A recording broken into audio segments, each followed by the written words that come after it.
ভাই বেড়া দিছে মুন্সি জেফত মুন্সি গেছে জেফত খেবার লাগিয়া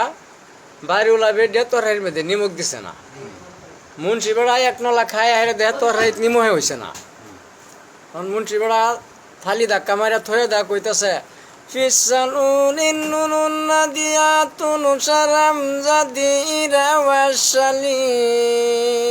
ওয়াল্লামাগিরা তখন বাড়িওলা বেড়া ভাবতেছে এটা বুদ্ধ খাইবার টাইম এরকম একটা দোয়া কালাম কোন লাগে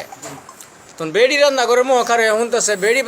হুন্যারে সব বনাস করছে রে গোলামের ফুটো তো আমার বক্তাছে আমি তোর হেত নিমুখ দিছি না হ্যাঁ তো এটা দোয়া কইতেছে না তখন বেড ডেও রান্না করে মহাকার জুড়ে দিছে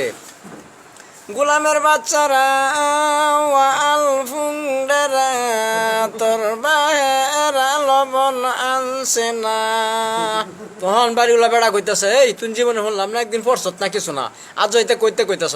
বেড দিয়ে কইতেছে কই এটাই আমার মুখের বাণী নয় পবিত্র শয়তানুল কিতাবের শেষের পৃষ্ঠায় আল্লাহ পাক রব্বুল আলামিন বলেছেন গো বান্দারা তোমরা খৈল্লা